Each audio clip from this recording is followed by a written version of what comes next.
जय श्री कृष्णा। आइए सुनते हैं ज्येष्ठ मास में सुनी जाने वाली 14वें दिन की कथा।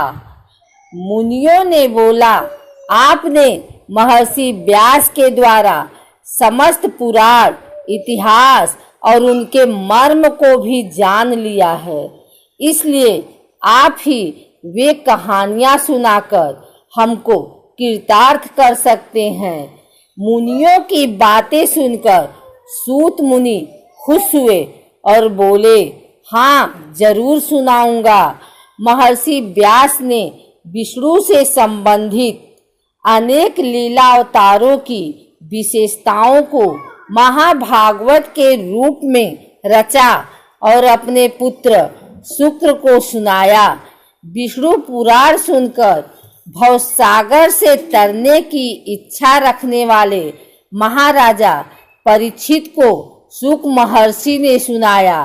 गजेंद्र की रक्षा करने के लिए प्रकट हुए विष्णु का अवतार आदि मूलावतार माना गया।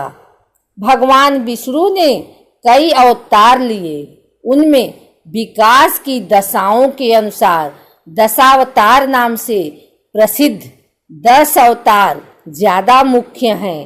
नार का अर्थ नीर है। विष्णु जल के मूल हैं, इसलिए वे नारायण कहलाए। नारायण से ही नीर या जल का जन्म हुआ। जल से प्राणी पैदा हुए। विष्णु मछली के रूप में अवतरित हुए। दशावतारों में वही पहला मत्स्यावतार है। विष्णु जल से भरे नील मेघ के रंग के होते हैं। मेघ के अंदर जैसे बिजली छिपी हुई है, उसी प्रकार विष्णु स्वयं तेजोमय हैं। उनके भीतर से उत्पन्न जल भी तेज से भरे रहकर गोरे रंग का प्रकाश बिखेरता रहता है। वही जल ताड़ोदक क्षीर सागर है। क्षीर सागर में अनंत रूपी काल समय शेष नाग के रूप में कुंडली मारे लेटा रहता है। शेष नाग के 1000 फन है। अनंत शेष नाग पर शेष साई के रूप में विष्णु लेटे रहते हैं। उनकी नाभि में से एक लंबे नाल के साथ एक पद्म ऊपर उठा। उसी पद्म से ब्रह्मा का उदय हुआ। ब्रह्मा ने सभी प्राणियों की सृष्टि की। अनंत काल युगों के रूप में चलता रहता है। त्रेता, द्वापर और कलयुग, इन चारों को मिलाकर एक महायुग होता है। 1000 महायुग मिलकर एक कल्प होता है।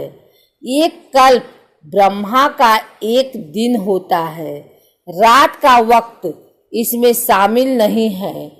दिन के समाप्त होते ही उन्हें नींद आ जाती है।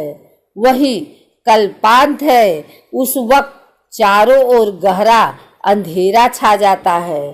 विष्णु से निकली संकर्षण की अग्नि सबको जला देती है। झंझावट चलने लगते हैं। तब भयंकर काले बादल हाथी की सूंडों जैसी जलधाराएं लगातार गिराने लगती हैं। महासमुद्र में आसमान को छूने वाला उफान होता है।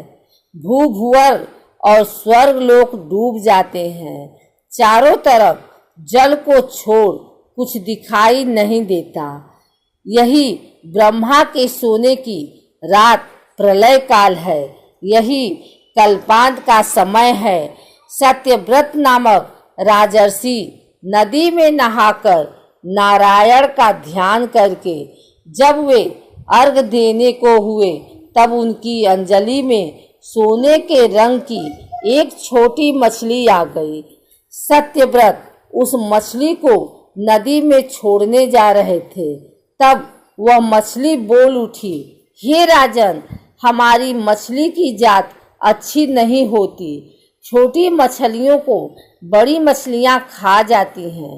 अगर उनसे बच भी जाएं, मछुआरे जाल फेंक कर पकड़ लेते हैं। इसलिए मैं आपकी शरण मांगने अंजलि में आ गई हूँ। कृपया से मुझे छोड़ न दीजिएगा। सत्यव्रत मछली को अपने कमंडलू में रखकर अपने नगर में ले गए। वे महाराजा के रूप में राज्य करते हुए बड़ी तपस्या करने वाले एक राजर्षि थे। विष्णु के परम भक्त और बड़े ज्ञानी थे। कमंडलू के भीतर वाली छोटी मछली दूसरे दिन तक बड़ी हो गई और छटपटाते आर्तनाद करने लगी। महाराज, मुझको कमंडलू से निकालकर बड़ी जगह पहुंचा दीजिए। इस मछली को बड़े नाद में छोड़ दिया गया। वह थोड़ी ही देर में बहुत बड़ी हो गई। तब सत्यव्रत ने उसे एक तालाब में डाल दिया। मछली बराबर बढ़ती गई। तब उसे तालाब से बड़ी नदी से समुद्र में पहुंचाया गया। इस पर मछली ने पूछा, हे राजर्षि, मैं आपकी शरण में आई हूँ। ऐसी हालत में क्या आप मुझे समुद्र में छोड़कर चले जाएंगे? क्या मगरमच्छ और तिमिंगल मुझको निगल नहीं जाएंगे? सत्यव्रत ने कहा, हे महामीन, बताओ मैं इससे बढ़कर तुम्हारे लिए क्या कर सकता हूँ? पल भर में 100 योजन बढ़ने वाले तुमको भला कौन प्राणी निगल सकता है? सत्यव्रत की बातें सुनकर मछली समुद्र के बीच पहुंची। एक महापर्वत की भांति समुद्र की लंबाई तक फैलकर बोली, सत्यव्रत, देखा, तुम्हारी बारी अचूक निकली और अचूक रहेगी। न मालूम मैं यो बढ़ते बढ़ते क्या से क्या हो जाऊंगी। सत्यव्रत ने हाथ जोड़कर प्रणाम किया और उसकी स्तुति करने लगा। मत्स्यावतार वाले, हे नारायण, आप रक्षा की मांग करने आए और मेरी रक्षा करने के लिए आपने मत्स्य अवतार लिया। आप मत्स्य के रूप में अवतरित लीला मानुष स्वरूप हैं। आपकी लीलाओं को समझने की ताकत मेरे अंदर नहीं है। इसके जवाब में मत्स्यावतार में रहने वाले विष्णु ने कहा, हे राजन, 7 दिनों के अंदर कल्पांत होने वाला है। प्रलय काल के जल में सारी दुनिया डूब जाएगी, लेकिन ज्ञान, औषधियों और बीजों का नाश नहीं होना चाहिए। तुम्हारे वास्ते एक बड़ी नाव गहरे अंधेरे में चिराग की तरह जलती आएगी। उसके अंदर 7 ऋषि होंगे। वह रोशनी उन्हीं लोगों की है। तुम अपने साथ औषधियों और बीजों के ढेर को नाव में पहुंचा दो। मेरे सिर पर जो सिंग है उस पर नाव को कसकर थामे रहूंगा और उसके डूबने से मैं बचाऊंगा। इसी के वास्ते मैंने इस रूप में अवतार लिया है। इस वक्त ब्रह्मा निद्रा में निमग्न है।